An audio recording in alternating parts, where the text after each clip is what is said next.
My name is Adam Levitan. Each and every Wednesday, we are here to discuss our top 150 rankings as if we were drafting today, how that plays into the season-long trade market, our redraft trade calculator, buy lows, sell highs, and more. Be sure to stay tuned to the end of this show as we will answer your listener questions and submit our 2 moves to make this week. Let's get into it here. Bunch of changes in the rest of season top 150 as we lost Malik Nabers this week. We lost Tyreek Hill for the season this week. Trey Benson, Bucky Irving, Lamar Jackson, and plenty more got banged up. I want to start with the Miami situation, Mark. This was kind of the thesis. Obviously we weren't predicting injury for Tyreek Hill, but part of the thesis on Jalen Waddle was Tyreek Hill's lost his mind. The Dolphins are going to be bad. Maybe they trade him at some point given his contract, but one way or another, there's going to be an avenue here for Jalen Waddle to be the alpha. And so I am excited for this role for Jalen Waddle. We're up to 30th overall on Waddle and 126 overall on Malik Washington with Tyreek Hill out for the season. Mark, how comfortable are you with Jalen Waddle as now a top 13 wide receiver for us rest of season? Feel pretty confident with it for sure. I mean, I think the quick hitting targets will continue to be there for Jalen Waddle. And now that Tyreek is out of the picture, the downfield stuff I think should be Waddle's bread and butter as well. Malik Washington and Devon Achane mostly profile as, closer to the line of scrimmage wide receivers and pass catchers there. And so I think Waddle will be the primary downfield threat here for this Miami Dolphins offense. And we've seen the talent for Waddle throughout the years. And last year was a, surprising low career target share for Waddle. And I think this year it's really like, secured that he's going to be a 20+% target share guy every week. We've only seen one game without Tyreek Hill in Waddle's career, which is a little bit surprising, but he had a 37% target share that week. I do think with the emergence of Achane, we also have Darren Waller kind of back in the fold here for Miami. I think there's a little bit more competition, but certainly Waddle, I think, is now in the wide receiver one discussion week in and week out. Malik Washington, more of a guy I'm interested in full PPR leagues and half PPR. Just not sure how much he's going to be utilized around the goal line here for the Dolphins. So it could be some empty yards for Malik, but overall Waddle, I think is borderline wide receiver one. And if we see strong target shares over the next few weeks, I think we could end up bumping him even further from where we have him right now.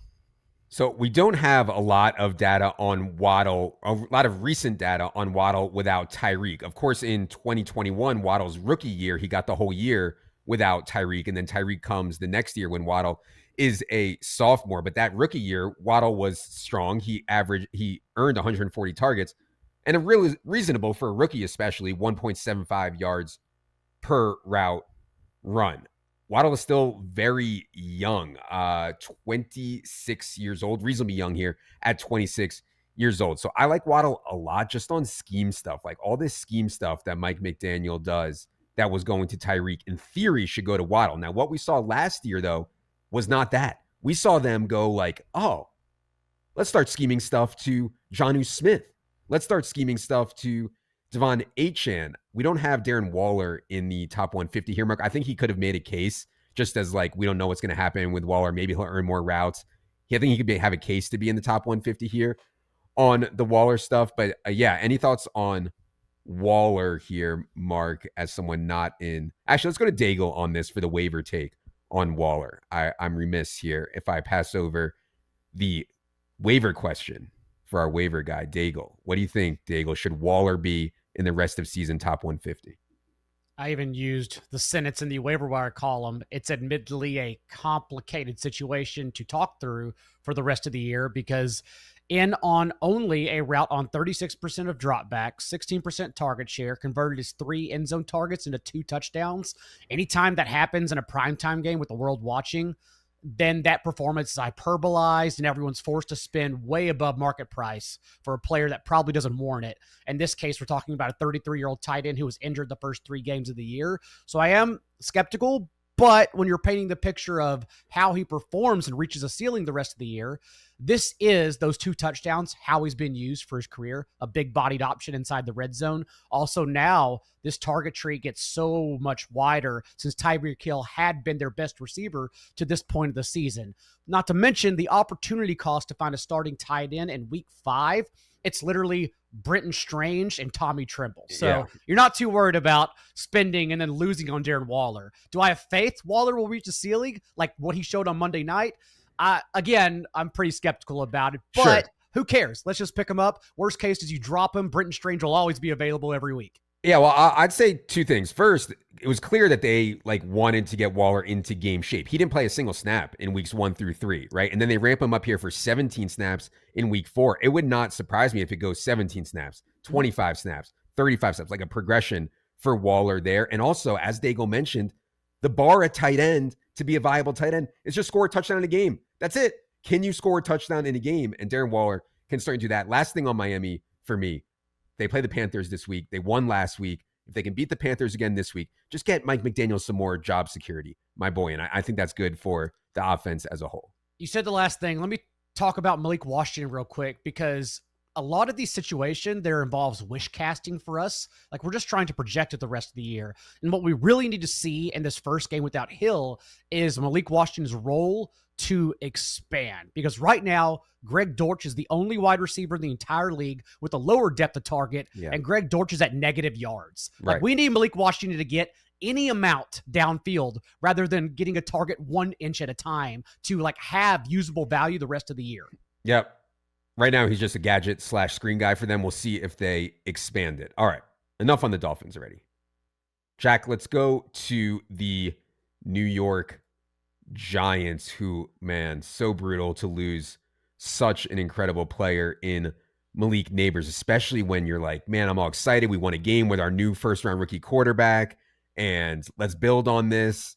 It's going to be hard for Jackson Dart and this offense without Malik Nabers out there. We are up to 87 overall on Wan'Dale Robinson, 110 overall on Darius Slayton. Jack, thoughts on the Giants without Malik Nabers rest of season?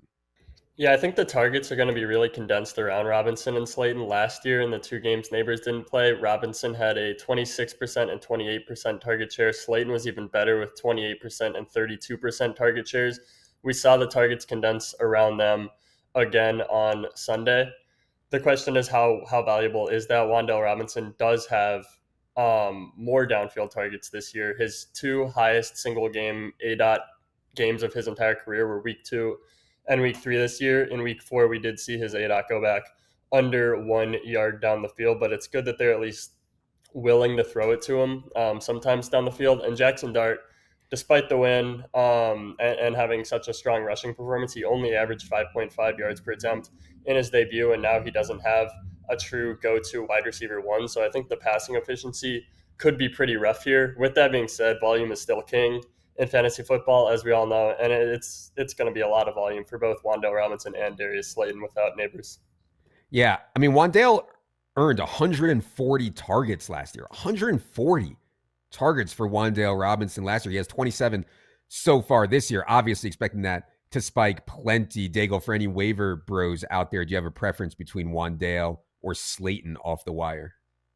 It unfortunately is not the majority opinion, but I prefer Slayton quite heavily, if only because we have the past 3 years of Wan'Dale Robinson's career, not to mention this season, where what's happened is that it's really been hyped just for that Cowboys game, where he had a career high 28.2 fantasy points. Around that, though, 11.4 in single digits the rest of the season.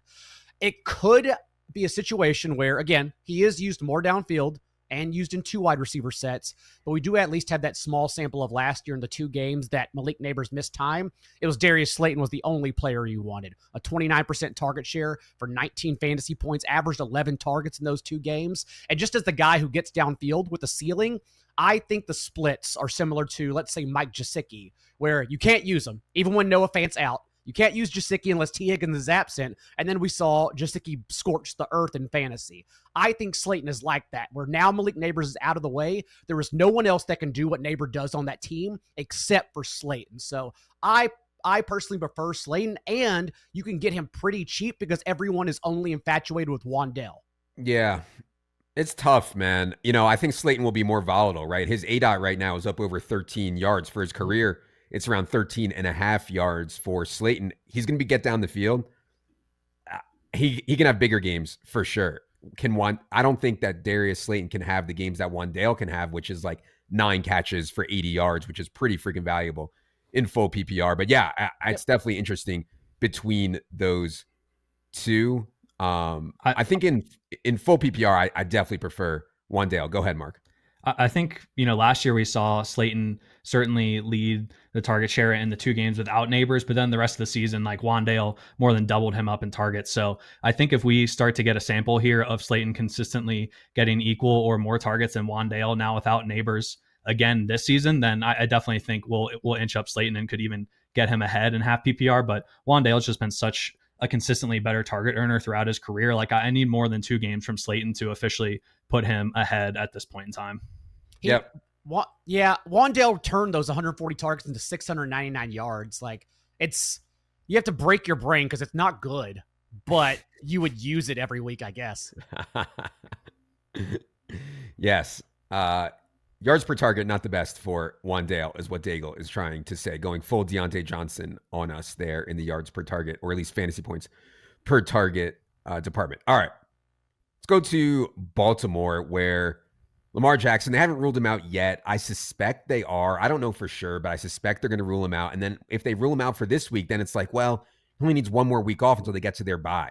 So Daigle, at this point, I'm kind of bracing. And I have a bunch of Lamar. I'm bracing for him not to be back until after the bye. The question is, how does that affect Zay Flowers, Rashad Bateman, Derrick Henry, anything else? Thoughts on Ravens without Lamar?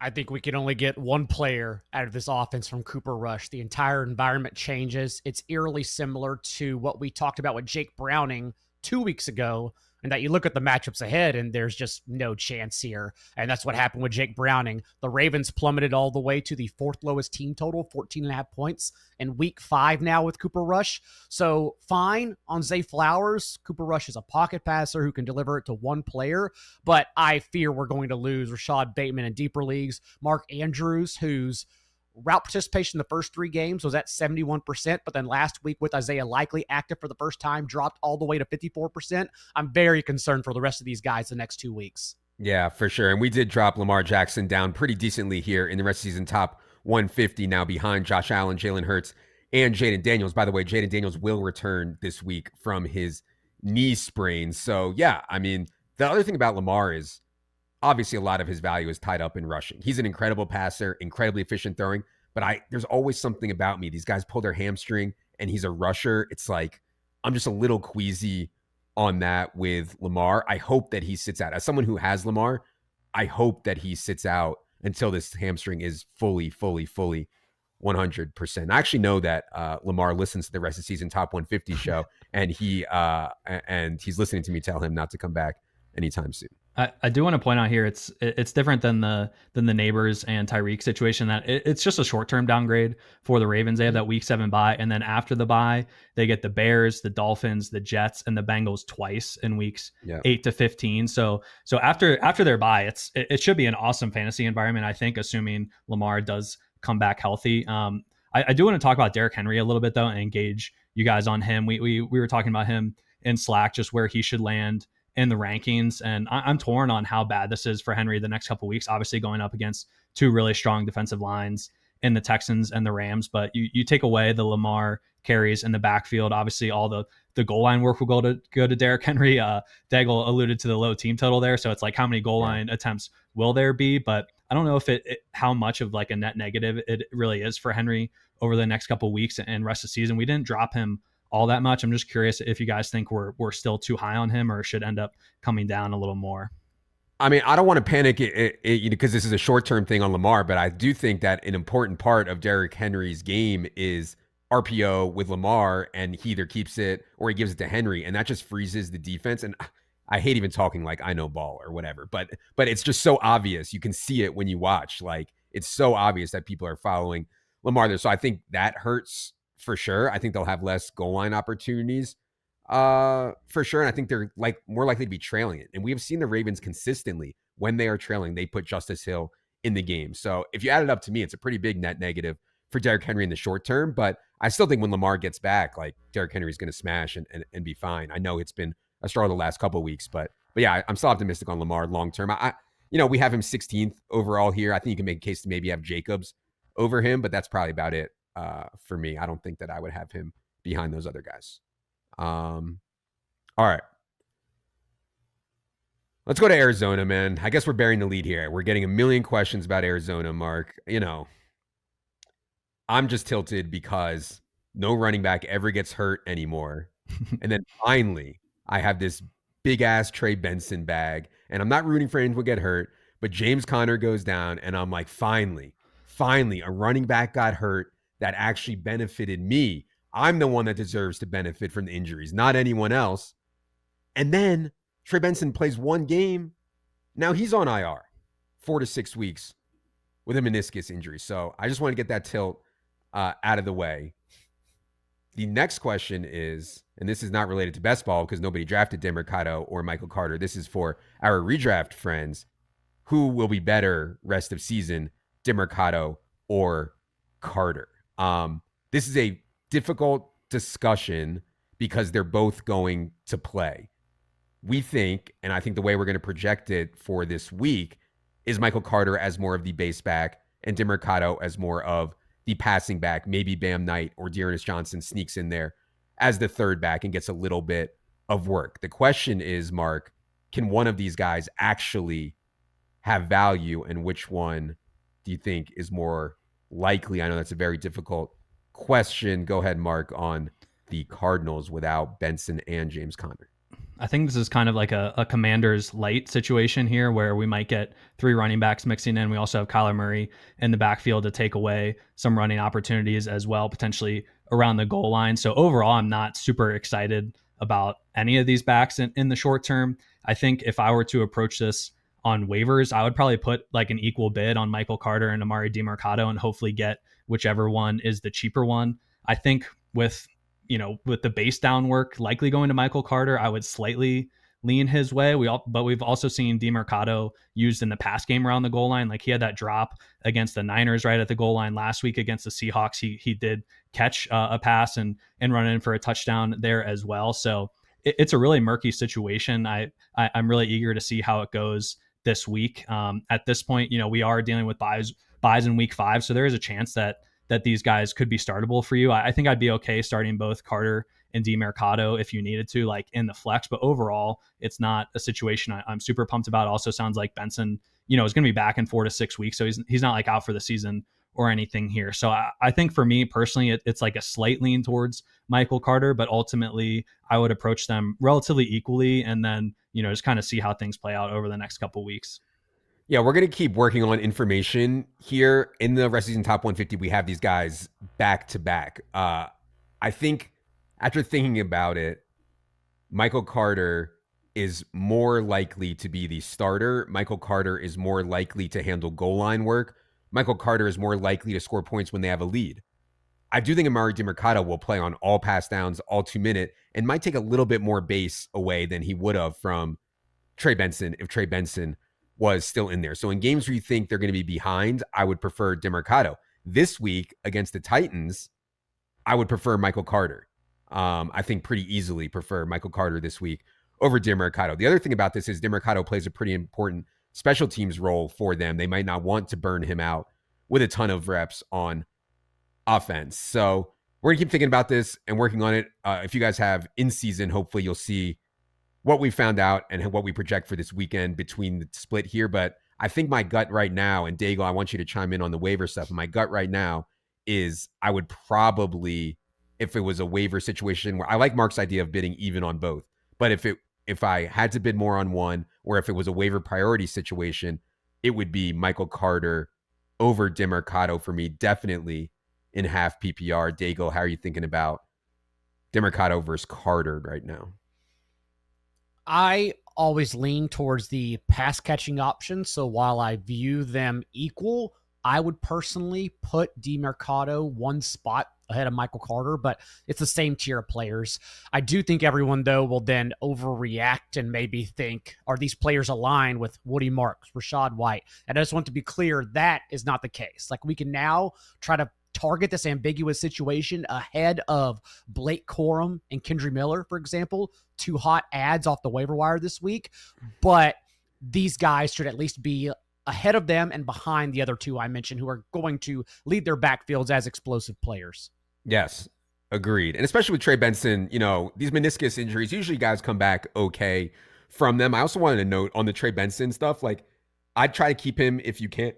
I try to keep him if you can. They play the Bengals in week 17, fantasy championship week, and that's going to be one of the better matchups that Trey Benson sees all season. The knee should be fine by then. They also have a home game against Atlanta in week 16, which isn't the greatest spot, I think, but not the worst spot either. So, for Trey Benson in the fantasy playoffs, I'd ideally be able to keep him around on my bench if I can for the next 4 to 6 weeks. Let's go to last injury spot here, Jack, is the Bucks situation with Bucky Irving. This is weird, man. I mean, everybody was watching the game on Thursday, didn't see anything. I'm sorry, the game on Sunday. Everybody sees Bucky go down with this like weird tackle. Looked really bad. I thought he was done. I was watching this game live. I thought he was done. Much to my surprise, he comes back in and looks great. And then it's reported Bucky Irving has a foot sprain. It's been reported as an ankle. They're saying he's day to day. Then somebody else says he's week to week.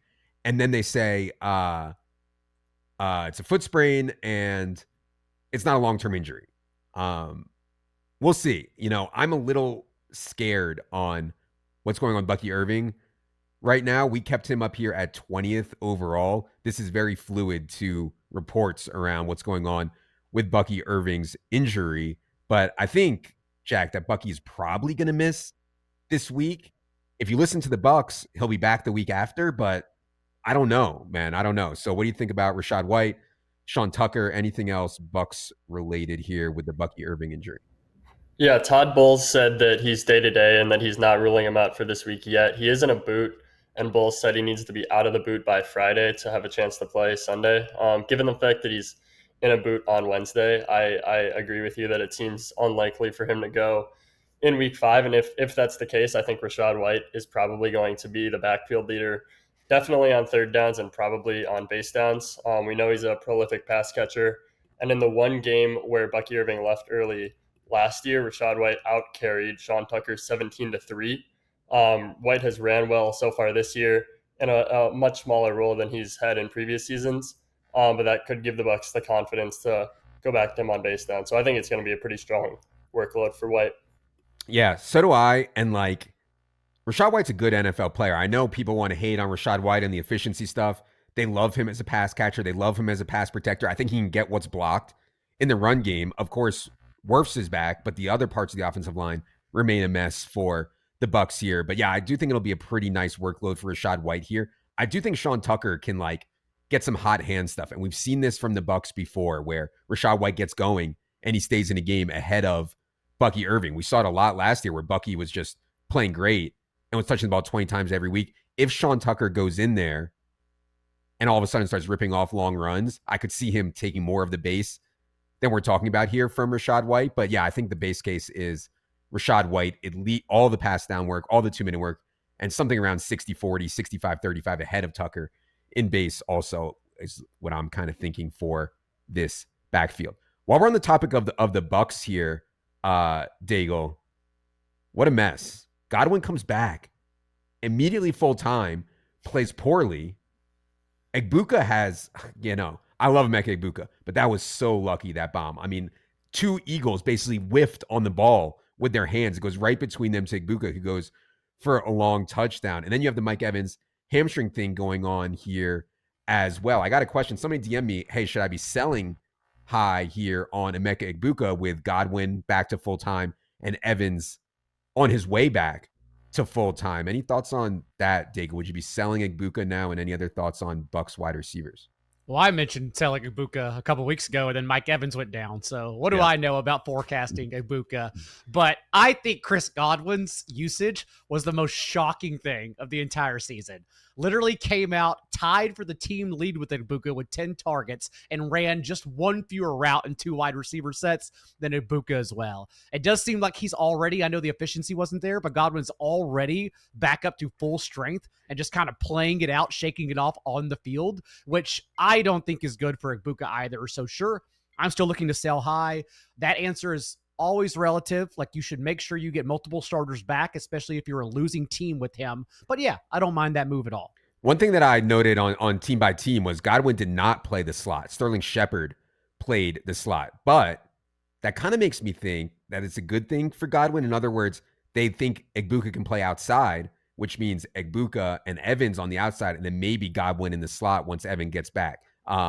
Sterling Shepard cannot play on the outside. So one thought there on Godwin, but I'm also worried he'll just never be the same, period. And I think that there's all that stuff to weigh with the Bucs. We're currently at 58 overall on Godwin, 38 overall on Egbuka. I don't love selling on Egbuka just because, I think he's good, and Baker is like a mini wide receiver kingmaker. But yeah.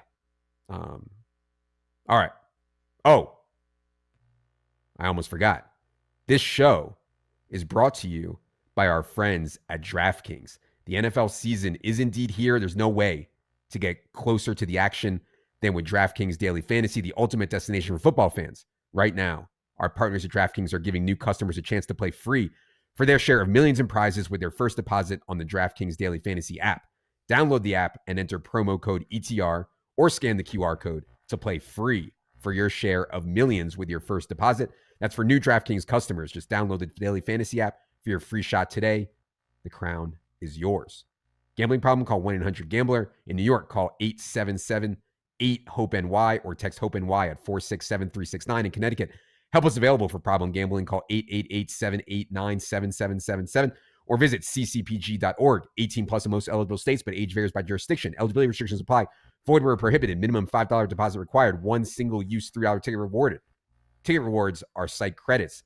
Valid for use on eligible DraftKings contests. Ticket rewards expire 14 days after being issued. Ends on December 31st at 11:59 p.m. Eastern Time. See terms at DraftKings.com/promotions. Sponsored by DraftKings. All right. We already mentioned Woody Marks here as someone we're obviously prioritizing ahead of the Cardinals guys. I think people might be a little surprised, though, about just how high we're at on Woody Marks in the rest of the season. Top 150 here, though, at 60th overall mark. This is ahead of Travis Etienne, is ahead of Cam Scatterbu, is ahead of Kenneth Walker, Jordan Mason, etc. It's very tight with those guys, but he is ahead of them the rest of the season, top 150. Silva and I talked a bunch about Woody Marks yesterday. Hopefully you guys caught it team by team. So I'll give Mark the floor here to talk about this Woody Marks rank at 60 overall. Yeah, Woody Marks is someone I would like to be aggressive on in ranks the rest of the season, and we have it that way. One spot ahead of Travis Etienne there, but 2 points in trade value, essentially even bets. I think the rest of the season we've seen Woody Marks snap count go from 11% to 27%, 48%, and then 56%. This last week he was up to 42% of routes in week 4, seemingly played well in pass protection, which is a big deal there to kind of remove Dare Ogunbowale from the rotation. So he's pretty much just now competing with Nick Chubb, who has suffered multiple catastrophic knee injuries, broke his foot towards the end of last season. It really sounds like Joe Mixon is not close to coming back and very likely to miss the rest of the season. So I think Woody Marks is, pretty much a locked in RB2 the rest of the way. And if he continues to consolidate more of this work from Nick Chubb, then I think he could be a borderline RB1 the rest of the way as well. Obviously, the Texans' offensive line is a concern here, but I think the Texans' elite defense will keep them in games. Woody Marks at this point seems pretty game script independent with his involvement in the pass game, and I thought he looked good as a runner as well this past week. So if he continues to consolidate, work over Nick Chubb, which I just think he will based on where these two players are at in their career, then I think Woody Marks is an awesome potential, buy high right now, because he's someone I want on my teams and want to start week in and week out moving forward. I like it. I mean, if your offensive line sucks, let's get the ball out quickly to the guy who caught 261 passes in college. 261 passes in college at the running back position. No one does that in college. So if your offensive line sucks, get it out to Woody Marks quickly. And yeah, I don't think it's that complicated. Nick Chubb sucks these days, man. I hate to say it. It's just, he's just not good enough these days to carry a full workload. He can be a short yardage pounder for them. I think he can be decent in that role, but clearly the feature back should be Woody Marks. I agree with Mark. I like being high here on Woody. It's just, man, And he's not just like some flimsy pass catcher. He decleats the blitzing linebacker. And then he also ran through a bunch of guys in that game. So yeah, really excited on Woody Marks for sure. I know you like Woody Marks whenever you start having film takes. My God. I have a lot of film takes today, Daigle. I've actually I was up all night just watching the all 22 of every game. So by all night you mean bachelor party over the weekend. Yeah. Okay. I was watching for the hip swivel, Daigle. I was looking for Woody Marks hip swivel. I do want to add that what's so exciting about Woody Marks is that we haven't seen his ceiling yet. Even as the RB6 went to 110 yards and 2 touchdowns from scrimmage last week, he only handled 58% of their running back touches. I feel like it only goes up from here, and now it's one of the best matchups possible against an injury-riddled Baltimore defense that is allowing the most catches per game to opposing running backs. So now is the time to get in early, even if that entails buying high. All right. Jack, let's go to one of the toughest spots, which is this Jake Browning Bengals situation. You know, I would say I was wrong about Jake Browning, but I'm not ready to give in yet because he's played the Vikings and the Broncos. And I know what you're going to say. It doesn't matter. Jake Browning sucks no matter what in all matchups. I'm still hanging on to hope that when you're not playing the Vikings, Brian Flores, when you're not playing the Broncos and Patrick Surtain and Nick Benito, by the way, and then you also have Jamar Chase and T. Higgins on your team, that you can cobble it together. So I thought about going with Jamar Chase as a buy low. I thought about going with T. Higgins as my buy low for my move to make here. I did not end up doing that because I am a coward, but I don't think that it's the craziest thing in the world to buy on one of the best talents on planet Earth in Jamar Chase when everybody just wants to give up on him. People are going to see us having him here at 33 overall, Jamar Chase, and like laugh because Jamar Chase with Jake Browning, I believe he has like one top 20 wide receiver performance or something crazy like that. So I get it. They have a long time to get this right and some much better matchups here on the way. So maybe I'm too optimistic, Jack, but what do you think on potentially buying low on Jamar Chase, T. Higgins, and this Bengals stuff? Yeah, I think Browning's really bad. I also am optimistic that he can be merely really bad instead of unable to score any points at all when he's not playing the Vikings and the Broncos. And Jamar Chase does still have 36%. That was in week 2 when Burrow left early. 36% target share in week 2, 22% in week 3, and 32% this past week. And unlike someone like T. Higgins, Jamar Chase does have that ability where if you just get the ball in his hands, he can break a 70-yard touchdown at any time. So I like Chase personally as a buy low. Mark and I kind of went back and forth on it during our call making these rankings last night. So I understand the other side just because it's been so bad and Browning's been so bad. But Chase specifically, I think with his ability after the catch, it makes sense to buy low. I'm a little less optimistic on Higgins and Chase Brown just because I feel like they were more dependent on the Bengals offense moving the ball and scoring a bunch of points with Joe Burrow. And they're kind of less of generational playmaker types, unlike Chase. Yeah. I mean, like we have T. Higgins 85 and Wan'Dale Robinson 87. If somebody offered me Wan'Dale Robinson for T. Higgins, like I'm taking the T side of that, you know, like every single time. And I get it. But man, like we've seen some really bad quarterbacks support. I mean, people thought Mac Jones was dead, and he's sent Brian Thomas to the freaking moon. I'm sure I could come up with more if I had prepared better of really bad quarterbacks. But yeah, I still am okay with these guys. And largely, they get to play the Ravens twice still, including in week 15. In week 16, Dolphins, one of the worst defenses in the league. And in week 17, a home game against the Cardinals that I already talked about. You know, so I still like buying low on these guys. The Chase Brown stuff is feels dead. Go ahead, Daigle.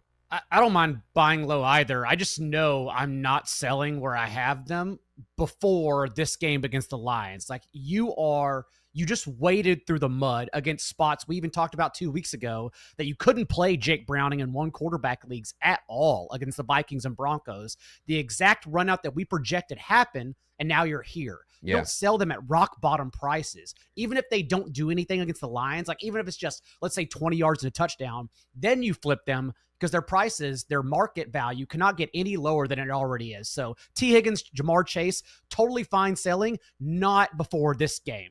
Just to be clear on the schedule, home versus Lions for the Bengals, then at Packers, versus Steelers, versus Jets, versus Bears, at Steelers. So I mean, it's gonna loosen up, and I think the Lions are playing much better defense than they have historically this year. But yeah, still, it's gonna get looser. All right, let's go to Kansas City. Mark, we had the Xavier Worthy return. We are nearing the Rashee Rice return. We have Rashee Rice all the way up to 27 overall. If you guys have been listening to this show weekly, one of our moves to make, I believe I've done it like 2 or 3 times, at least in passing, is just keep buying Rashee Rice. But Patrick Mahomes, I think, has been really good this year, especially from a fantasy perspective. And he's only going to get better once Rashee Rice gets back here. And like this role where you run short and Mahomes dumps it off to you and you get yak, that's the most valuable role. And that's why I like having Rashee Rice. He's going to have that role. And that's why I like having Rashee Rice ahead of Xavier Worthy in rest of the season top 150, as much as I love Xavier Worthy here also. So Mark, go ahead on the current Chiefs wide receiver situation.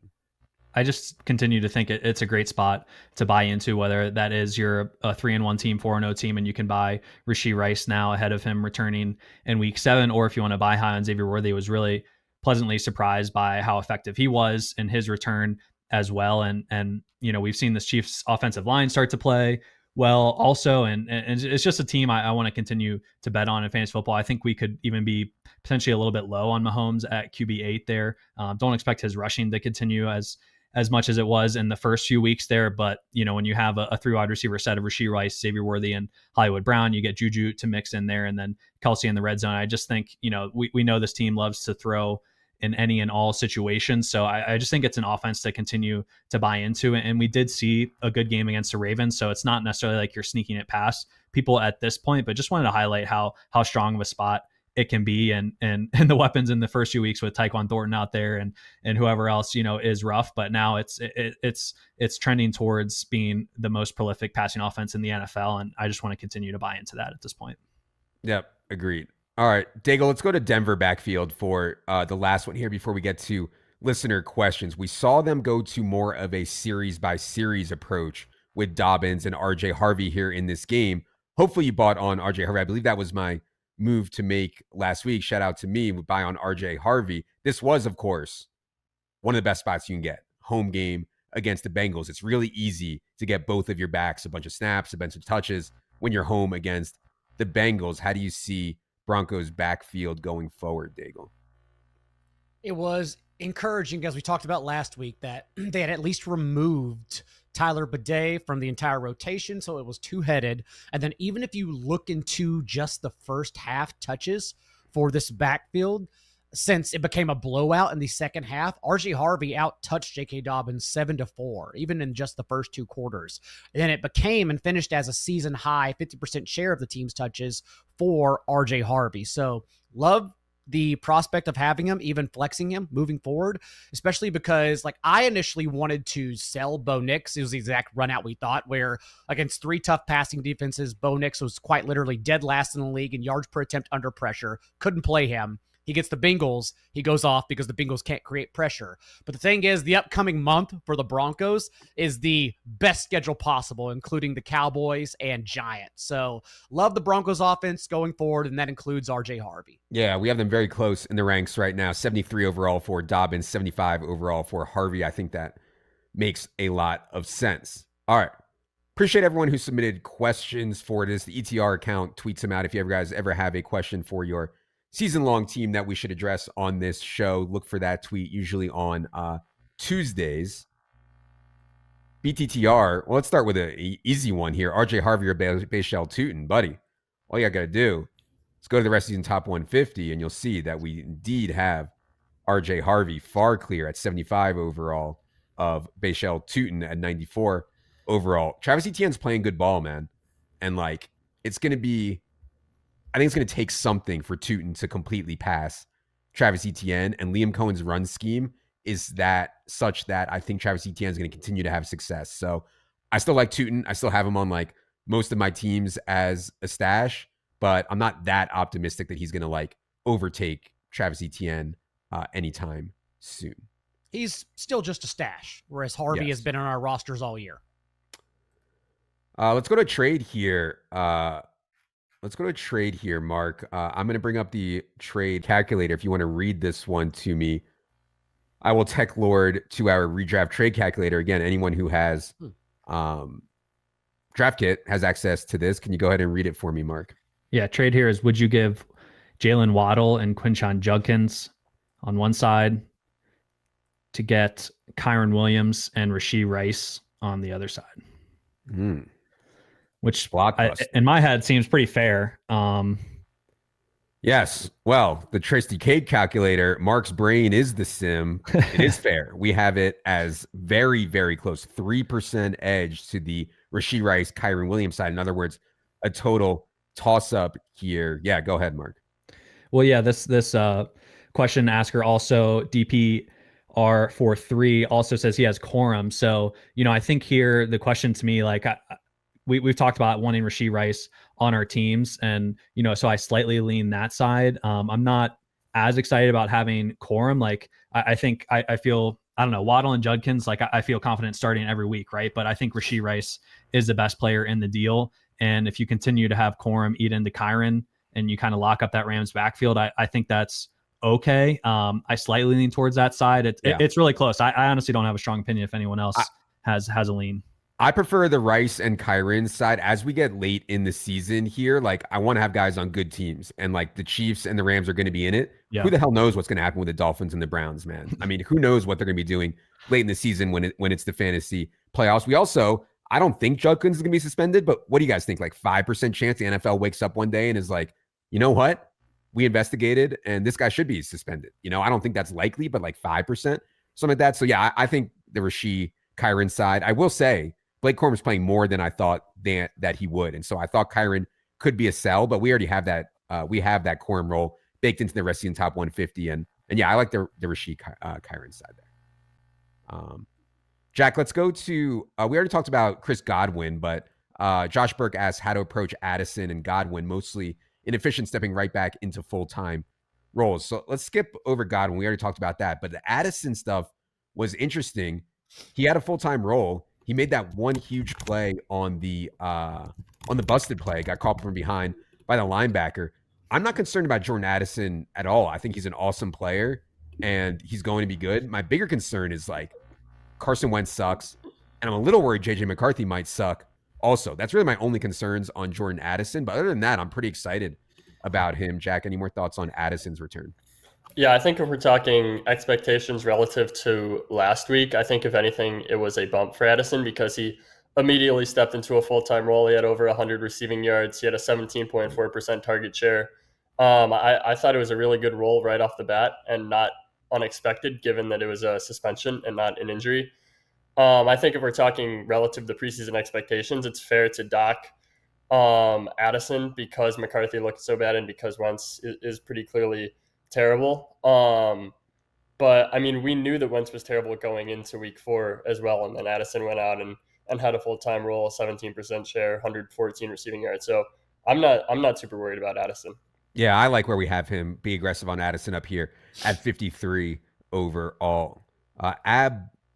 Abogovich says, Daigle, is Ted McMillan a smash buy, especially if the Panthers make a quarterback change? This is a Deontay Johnson 2024 question. So Bryce has regressed back to 2024 before benching Bryce. That has not been good for Tedero McMillan. We currently only have 2 players in the entire top 150 on the Panthers. Daigle, any thoughts on this question? Are you buying on Ted McMillan here? Yeah, I love the idea of it. He's seen at least 18% of the team's targets in every game. That includes at least 8 targets in each contest. And the Panthers have a top 3 easy passing schedule coming up over the next month. That includes the Dolphins, Cowboys, Jets. Bills gets a little tough. But beyond that, yes, Tet really has shown us everything you would expect from a top 10 rookie receiver so far. The efficiency has not been there because of the quarterback play, but earning targets at an elite rate as a rookie. God, I took a bunch on Ted McMillan. I think I got like 8-1 or 8.5-1 offensive rookie of the year. And now he's like 14-1 because of the Judkins stuff and the Dart stuff and Genty and Hampton going off. And I'm sick about it. But I still like Ted McMillan, man. I like buying on Ted McMillan here also.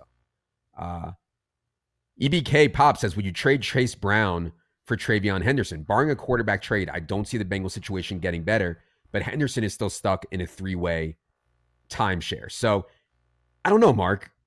Do you think that they could trade for a quarterback? I mean, if Browning does not turn around here against the Lions, Kirk Cousins, Russ Wilson, Jameis Winston, I mean, there's options out there that I don't think would be very expensive for Cincinnati. If they got Jameis Winston, I'd be excited again about Chase Brown. Meanwhile, on Travion Henderson, Ramondre Stevenson keeps playing despite the fumbles because he's been better, because he's a better runner. Despite the fumbles, he's been better than Travion Henderson has Ramondre. So, yeah, what do you think about this stuff, Mark, on Chase Brown versus Travion?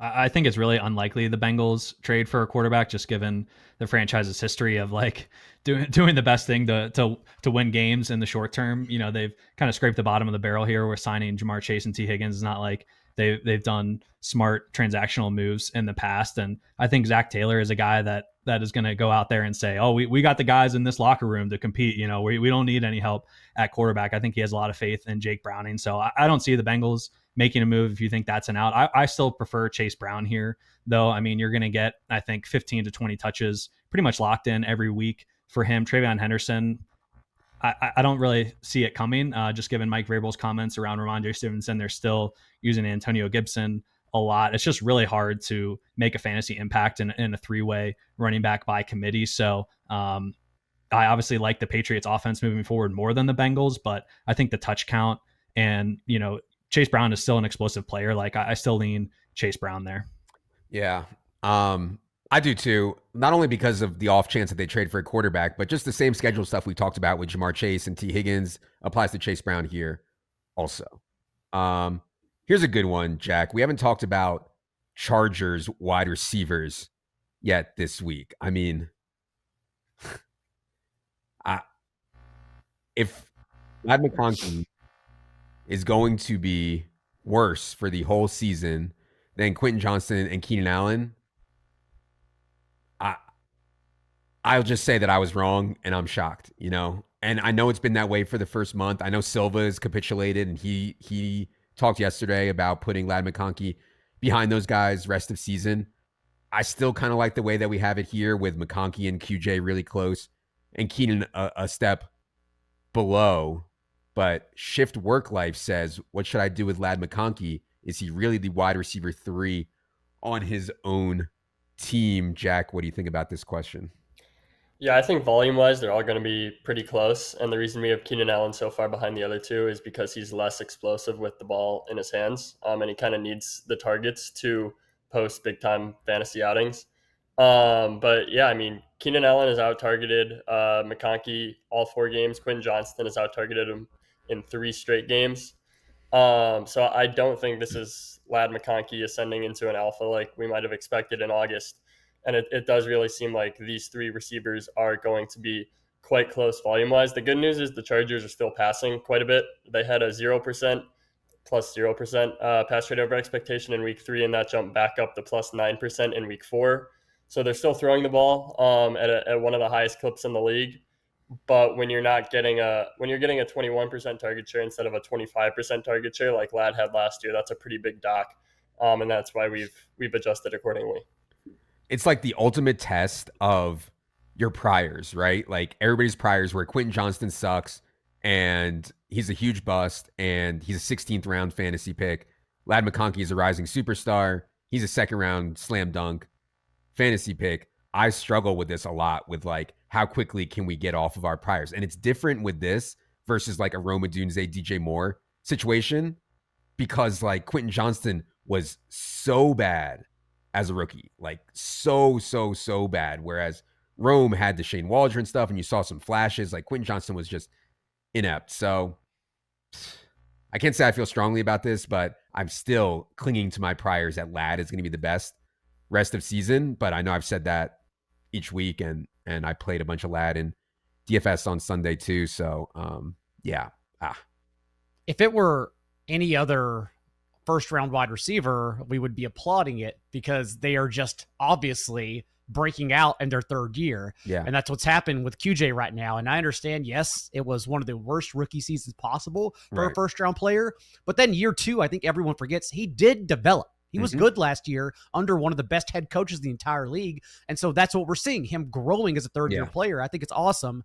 Unfortunately, I just think it's hard to project because still don't believe Ladd McConkey will be this iteration of himself all season.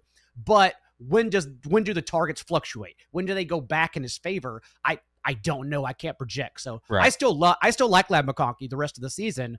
But what does that mean? I don't know. Well, the good thing is what Jack said is that they're throwing so much that even if he only gets 18 or 19% of the targets all year, you can still find some value in Ladd McConkey when you're throwing as much as the Chargers are. All right.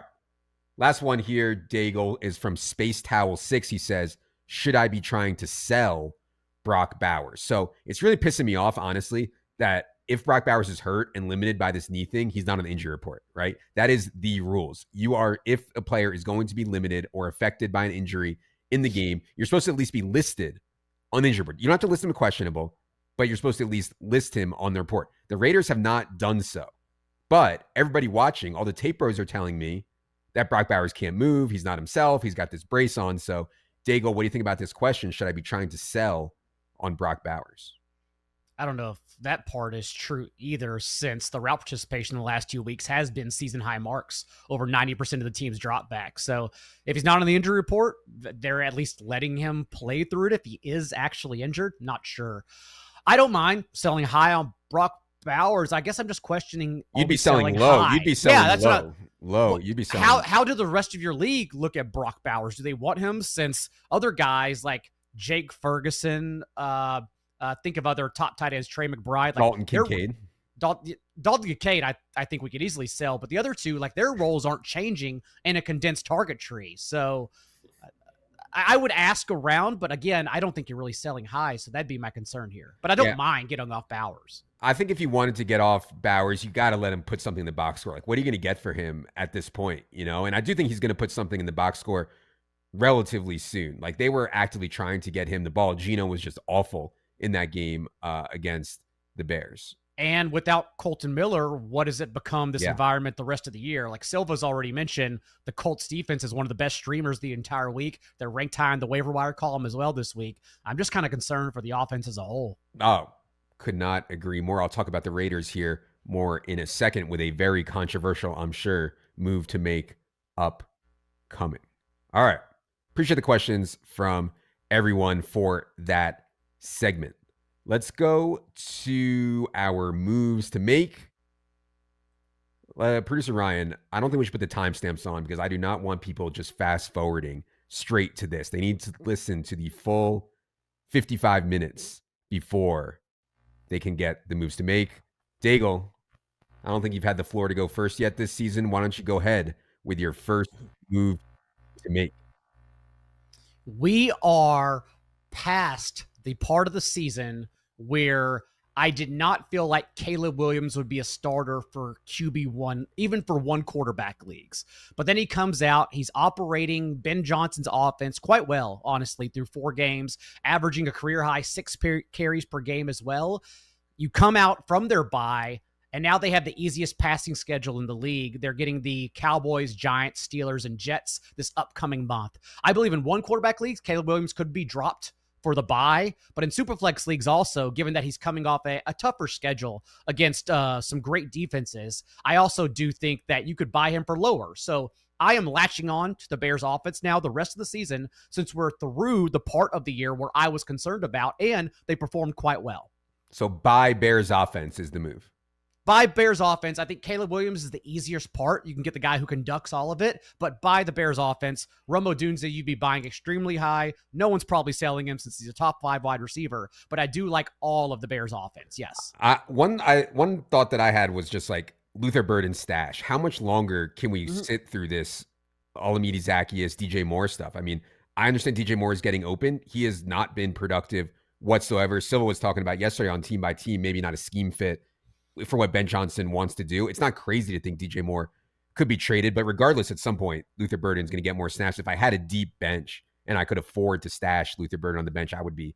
I like trying to do that. We have him 118 overall here in the rest of the season, top 150. He's written about in the waiver wire column as well as someone, like you said, for deeper leagues who you can hold for the next 2 or 3 weeks and see what happens. But it is the time of the year where post-bye rookie bumps do become a thing to monitor. So perhaps they're going into their bye week after Luther Burden was running around on 20% of the dropbacks in weeks 3 and 4 and saying, we need to get this guy more work somehow coming out of this. All right, Jack, your first move to make ahead of week 5. Yeah, Daigle has pointed out that one of my moves to make every week is picking someone up off the waiver wire, and I'm going to stick with that trend and say add Brashard Smith. I think if you're in a thin league, it's fine to leave him on the waiver wire since he hasn't really done a whole lot yet, but it's just so clear that the Chiefs lack a playmaker at the running back position. Pacheco had another bad drop this week and got out-carried 13-7 by Kareem Hunt, so it seems like he's falling out of favor. Kareem Hunt is consistent. If you need 3 yards, he'll get you 3 yards. That's a good thing on 3rd and 1. It's not a good thing on 1st and 10. Andy Reid said this week that every week Matt Nagy is trying to increase Brashard Smith's workload.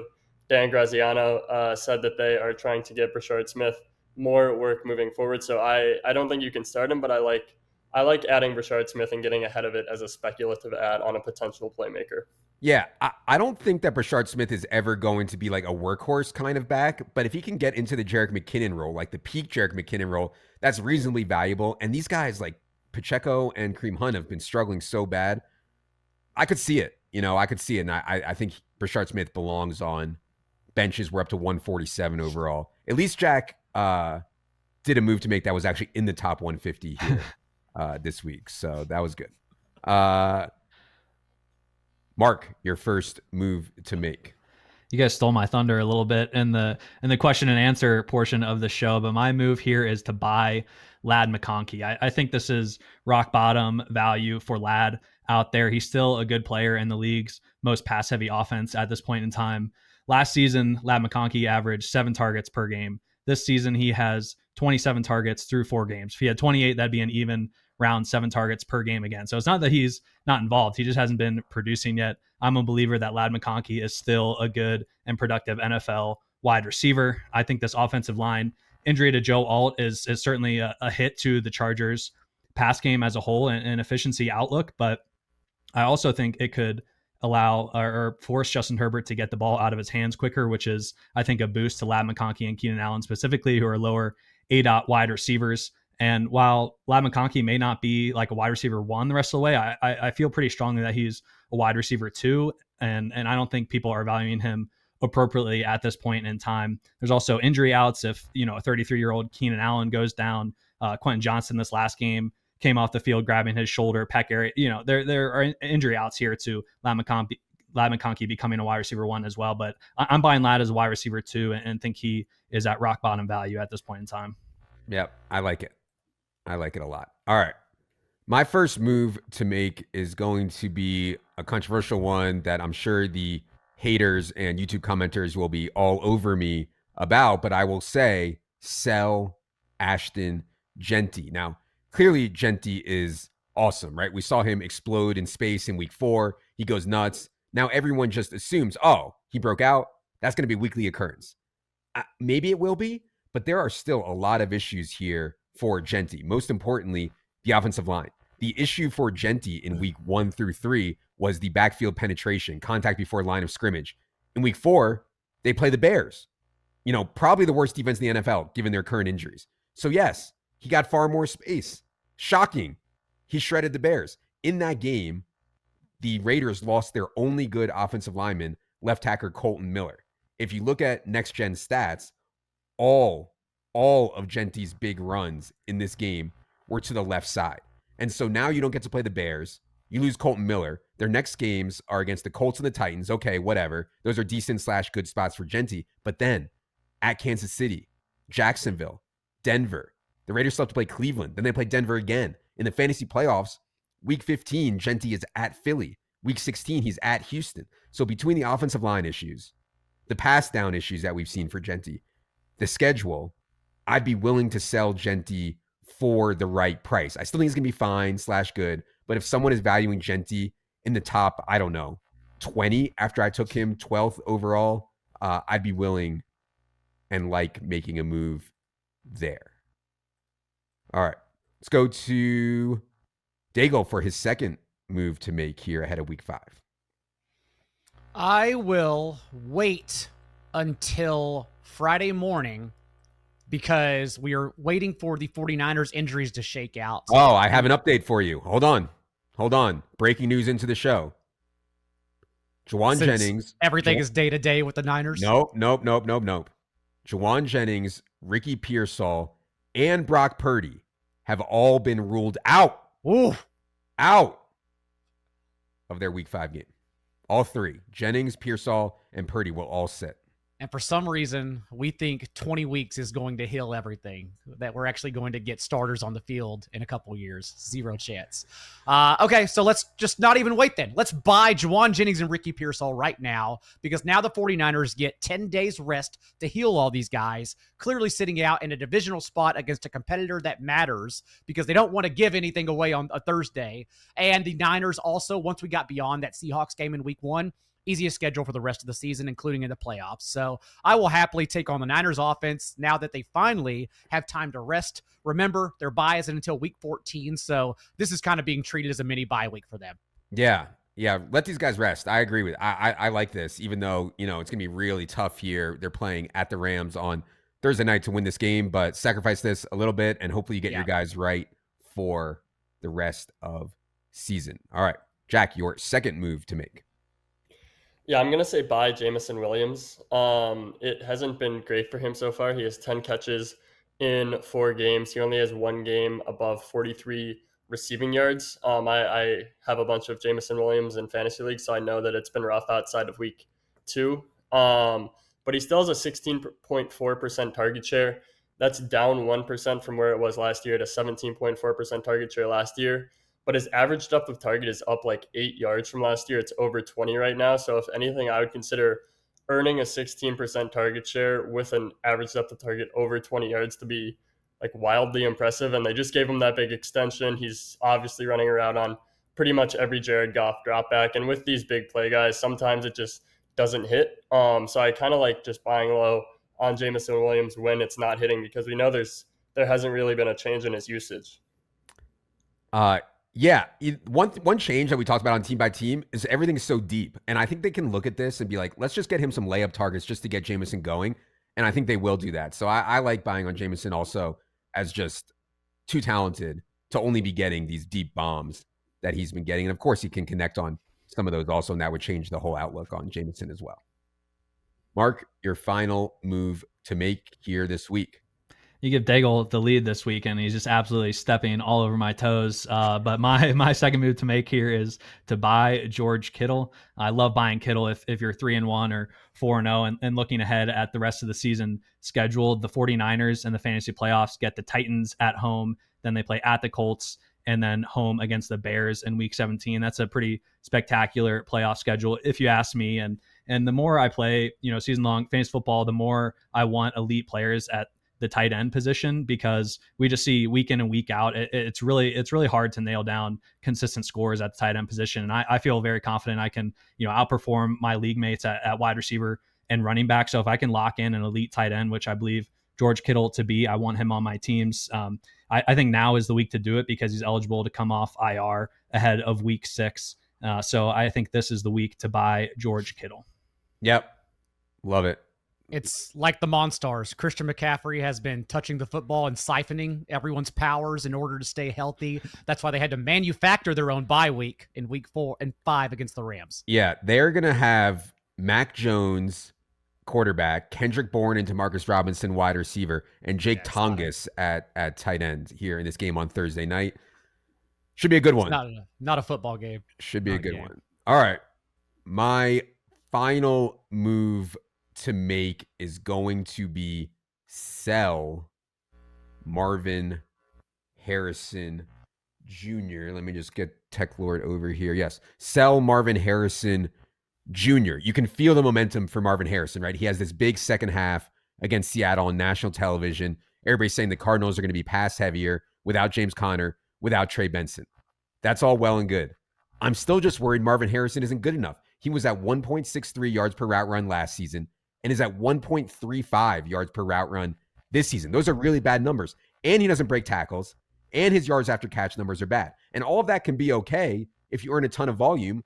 But Marvin Harrison saw just 6.8 targets per game last year and is at 6.8 targets per game this year. The focal point for Kyler Murray remains Trey McBride. And so I'm also worried that Kyler just is not a talent elevator for Marvin Harrison at all. So I understand it was thrilling, great to see Marvin Harrison finally put something positive on tape in the second half against Seattle, but I would be trying to get out from under him now if I could. Obviously, there's some priors here, as I didn't really like Marvin Harrison before the season either, but that being said, we have him 48 overall here in the rest season, top 150, bit down from where he was drafted before the year, which was in the 30s for the most part. All right, that's going to do it for another edition of the rest of season top 150 show. Appreciate everyone checking this out. If you are watching on YouTube, do us a huge favor. Hit the subscribe button so we can continue to bring you guys free shows like this. For Daigle, for Jack, for Mark, producer Ryan, for everyone behind the scenes at ETR, I am Adam. Good luck, everybody.